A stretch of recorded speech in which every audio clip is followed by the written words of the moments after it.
समुपस्थित सज्जनों, मातृशक्ति और ब्रह्मचारी का केनोपनिषद के दूसरे खंड का प्रकरण चल रहा है, जिसमें तबलकार ऋषि ने ये उपदेश दिया कि जिस परमात्मा को जानना है, जिस ब्रह्म को जानना है, उसके लिए प्रतिबोध को उत्पन्न करो, अंतर्मुखी होकर के उसको जानो। और दूसरी तरफ संकेत किया, भूतेषु भूतेषु विचिन्त्य धीराः। धीर लोग भूत भूत में, प्राणी प्राणी में विचार करके, प्राणी प्राणी के विषय में विचार करके, एक एक प्रकृति के तत्वों के ऊपर विचार करके प्रेत्य अस्मात् लोकात् अमृता भवन्ति, मर करके इस शरीर को छोड़ के अमृतत्व को प्राप्त करते हैं। ये प्राणियों को देखना, उनकी विवेचना करना इतना मुख्य है जो कि हमें मुक्ति तक पहुंचा सकता है। मुक्ति तक पहुंचने के लिए जिस बुद्धि और जिस ज्ञान की आवश्यकता है, जिस समझ की आवश्यकता है, जिस विवेक और वैराग्य की आवश्यकता है, वो हमें इस सृष्टि को देख करके पता लगती है। इह चेत अवेदित अथ सत्यम अस्ति। इस जीवन में अगर ईश्वर को जान लिया, समझ लिया, पा लिया, तब तो ठीक है। नो चेत इह अवेदित महति विनष्टि। अगर इस जन्म में ईश्वर को नहीं जाना तो महान विनाश हो जाएगा। प्राणियों को एक सामान्य दृष्टि से हम देख लेते हैं कि अपने अपने कर्मफल के अनुसार भिन्न भिन्न योनियों के अंदर प्राणी जन्म ले रहे हैं।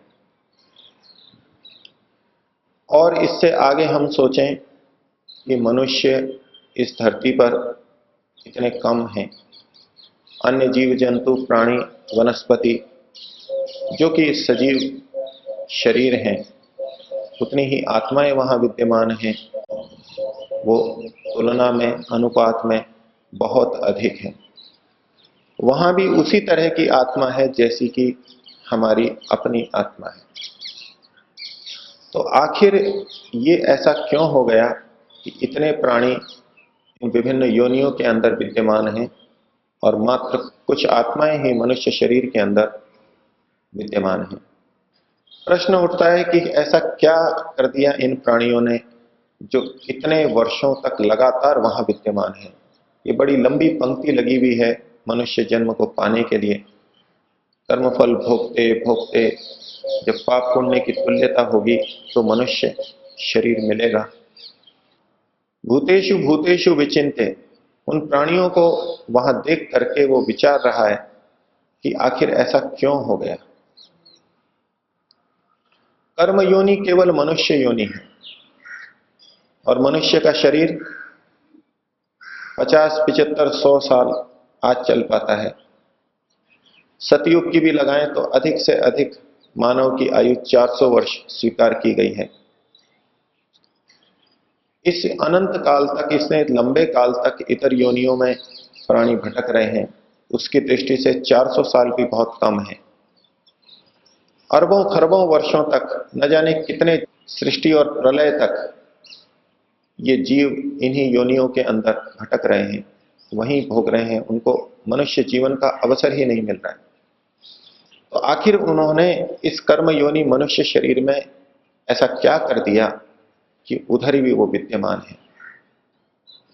हम सामान्य रूप से यदि मनुष्यों को देखें तो हमारी ये धारणा बनती है कि समाज के अधिकांश व्यक्ति सज्जन हैं, अच्छे हैं। दुर्जन व्यक्ति, अपराध करने वाले तो बहुत कम होते हैं, उनका प्रतिशत बहुत कम है। ये आज के कानून की दृष्टि से स्थूल रूप से ठीक हो सकता है, लेकिन जिस कर्मफल व्यवस्था जिस ईश्वर के संविधान से चल रही है, जिस ईश्वर के संविधान के अनुरूप चल रही है, उसकी दृष्टि में हमें देखना होगा कि कौन अच्छे कर्म कर रहा है और कौन बुरे कर्म कर रहा है। मनुष्य और इतर प्राणियों में जो अनुपात का इतना बड़ा अंतर है, वो इतना अवश्य संकेत कर देता है कि मनुष्य शरीर में हम बहुत अधिक गलत कार्य, बहुत अधिक अधर्म के कार्य करते हैं। हम शरीर से भी अधर्म करते हैं, वाणी से भी करते हैं, और मन से तो न जाने कितना करते हैं, हम कल्पना भी नहीं कर पाते, हम सोच भी नहीं पाते। अब ये भूतेषु भूतेषु विचिन्त्य, भूत भूत में सोचने वाला साधक फिर भी प्रश्न उठाता है कि आखिर 100 सालों में भी शरीर से कितने कर्म करूंगा मैं, वाणी से भी कितने करूंगा, मन से भी बहुत कर्म होते हैं, लेकिन फिर भी क्या इसका इतना बड़ा फल है कि मैं खरबों और नीलों वर्षों तक इतर योनियों में भटकता रहूं? क्या इतने बुरे कर्म हो जाते हैं, इतने अधिक कर्म हो जाते हैं? तो वहां दूसरी एक और बात हमें समझनी होगी। ईश्वर के दंड काफी लंबे होते हैं और भिन्न प्रकार के होते हैं।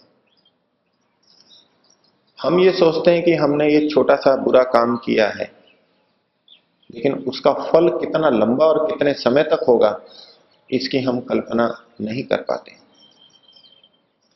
ईश्वर ने जो ये सारी सृष्टि बनाई है, इस तरह से बनाई है कि वो अपने श्रेष्ठतम रूप में है, उपयुक्ततम रूप में है।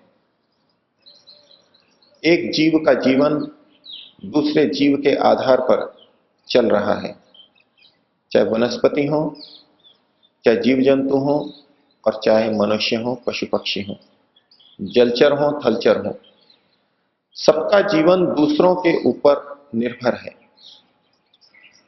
हमारा जीवन चलने के लिए अन्य कितने प्राणियों का हम उपयोग करते हैं, उनकी कितनी मेहनत का उपयोग करते हैं, इसको विचारेंगे। हमको जो ये मनुष्य शरीर का अवसर मिला है, ये अवसर किस कीमत पर मिला है? यदि इस अवसर को हम गंवाते हैं, वो कीमत हमको चुकानी होगी। और ये इस प्रकार की कीमत नहीं है कि हम किसी श्रमिक को धन देकर के, वेतन देकर के कीमत चुका देते हैं। यहां पैसे से कोई कीमत नहीं चुकाई जाती। कुछ कीमत ऐसी होती है जो समय देकर के ही चुकाई जाती है। अपने सहयोग को देकर के ही कीमत चुकाई जाती है। वस्तु या धन से कीमत नहीं चुकाई जाती। यश देकर के, सम्मान देकर के कीमत नहीं चुकाई जा सकती। एक उदाहरण देखें कि कुछ बच्चे एक दीवार के परे चल रहे खेल को देखना चाहते हैं। विद्यालय के मैदान के अंदर खेल चल रहा है, चारों तरफ ऊंची दीवार है। 6 बच्चे हैं, वो खेल देखना चाहते हैं। उनके पास और कोई साधन नहीं है कि खेल देख सकें, दीवार के बाहर खड़े हैं। एक व्यक्ति इतना लंबा नहीं है कि वो देख सके, तो उपाय उन्होंने सोचा कि हम एक दूसरे के ऊपर खड़े होकर के ये देख सकते हैं। तो 3 जने नीचे खड़े हो गए, 3 के ऊपर 2 खड़े हो गए और उन 2 पे भी एक जना ऊपर चढ़ गया और वो खेल को देख पा रहा है। केवल एक जना खेल को देख पा रहा है। कुछ देर 5-10 मिनट उसने खेल देख लिया।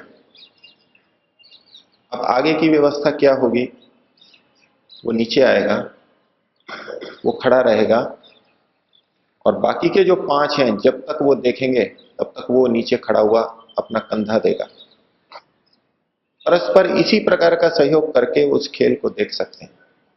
इस मनुष्य शरीर में जो हमने अवसर पाया है मुक्ति प्राप्ति का, ये अवसर हमारे को अन्य जीवों के सहयोग से मिला है।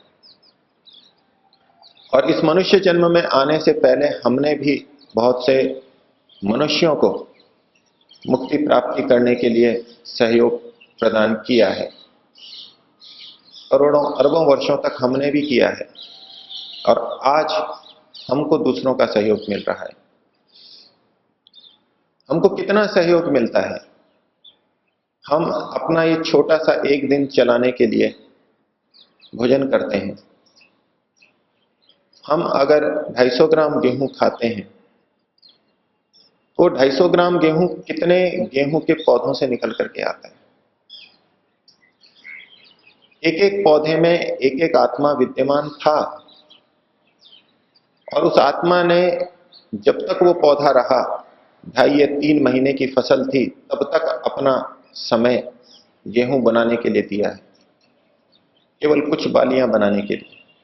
तो एक दिन का गेहूं खाने के लिए हमारे को कितने जीवों का श्रम दिवस उपयोग में लेना हुआ? मान लीजिए 10 भी पौधे हैं तो 10 पौधों का 3 महीने का समय, 30 महीना। और भी गणना बढ़ा सकते हैं। हमने एक गाजर खाई, उस गाजर को बनने में 1.5 महीना 2 महीना लगा, 50 दिन 60 दिन लगे। किसी एक आत्मा ने वहां रह करके अपना समय दिया है, किस लिए? एक गाजर खा सके।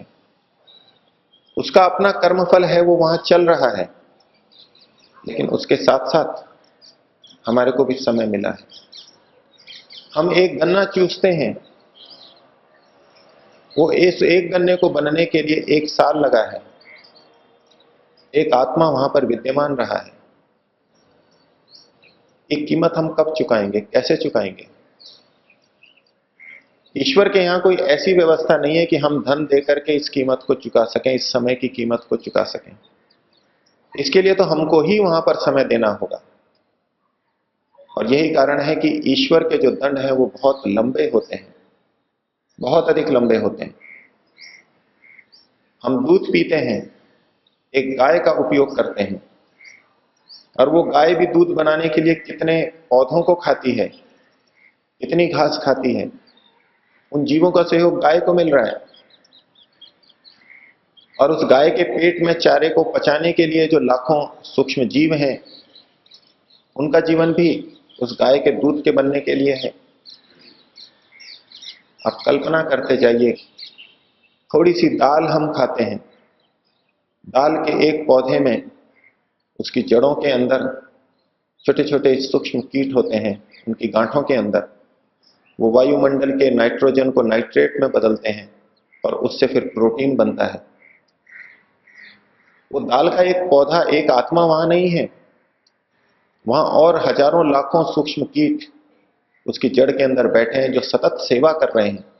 सब एक तरह से फैक्ट्रियां हैं रसायन बनाने की, एक तत्व को दूसरे तत्व में परिवर्तित करने की।